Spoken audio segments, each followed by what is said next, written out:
फरीदाबाद के बल्लभगढ़ से एक चौंकाने वाली घटना सामने आई है, जहां नीम का जेल में बंद एक विचाराधीन कैदी की संदिग्ध परिस्थितियों में मौत हो गई। इस घटना के बाद से जेल प्रशासन और स्वास्थ्य विभाग की कार्यप्रणाली पर कई गंभीर सवाल खड़े हो गए हैं। मृतक की पहचान पलवल जिले के सुजवाड़ी गांव निवासी 35 वर्षीय सोहनपाल के रूप में हुई है। अब गुस्साए परिजन इलाज में लापरवाही का आरोप लगाते हुए जेल प्रशासन के खिलाफ सख्त कार्रवाई की मांग कर रहे हैं।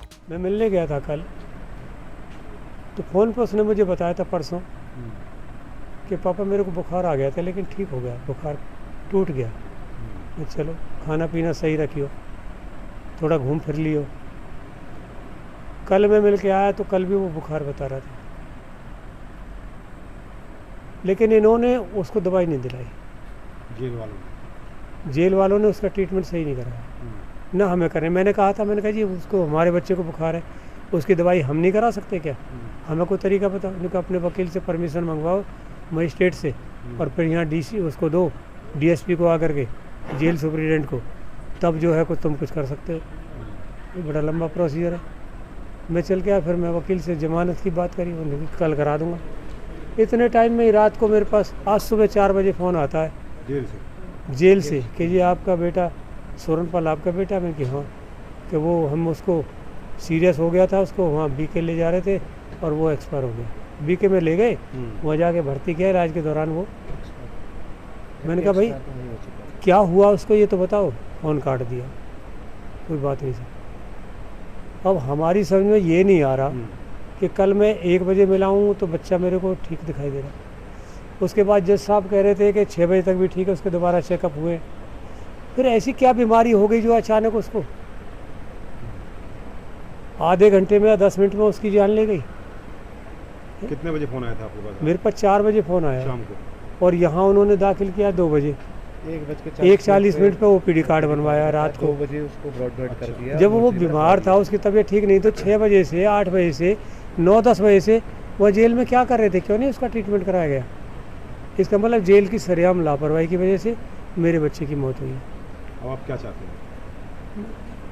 मैं तो ये चाहता हूँ, मेरा बच्चा तो वापस नहीं आएगा, लेकिन कम से कम प्रशासन को इतनी नसीहत तो मिले कि कम से कम किसी और का तो नुकसान आगे से ना हो। दोषी अधिकारियों के खिलाफ, दोषियों के खिलाफ कार्रवाई तो हो, जो आगे किसी के साथ वो ऐसा ना करे। मैं तो, मेरा इकलौता बेटा था, मैं तो सब कुछ खो बैठा हूँ, लेकिन कोई मेरे जैसा कोई और भी तो सफ़र ना करे वहाँ, इसलिए उनके खिलाफ कार्रवाई तो होनी चाहिए। मिली जानकारी के मुताबिक सोहनपाल को 16 मई 2025 को हरियाणा रोडवेज के बल्लभगढ़ डिपो में डीजल की कथित हेराफेरी के मामले में गिरफ्तार कर जेल भेजा गया था। सोहनपाल रोडवेज विभाग में क्लर्क के पद पर कार्यरत था। परिजनों का कहना है कि मामला झूठा था और उन्होंने विभाग पर लगाए गए 11 लाख रुपए की भरपाई भी कर दी थी।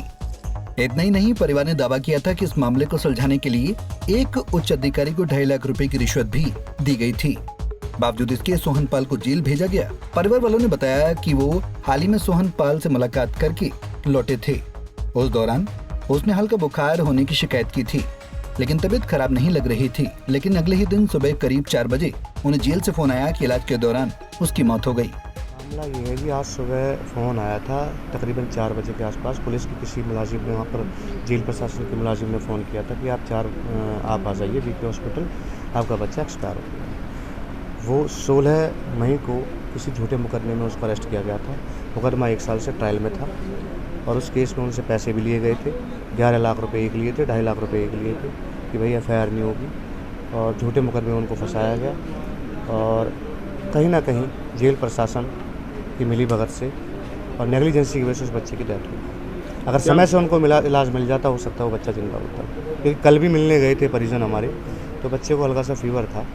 आज जब सुबह मजिस्ट्रेट साहब से बात हुई तो उनका कहने का मतलब ये था कि उल्टी और दस्त की वजह से बच्चा एक्सपायर हो गया। 37 साल का एक हच्चा खट्टा बट्टा लूज मोशन से तो नहीं एक्सपायर हो सकता, कुछ तो रीज़न रहा होगा अंदर। क्या मानते हैं इसमें जेल प्रशासन की लापरवाही? पूरी लापरवाही है। क्या कार्रवाई मानते हैं?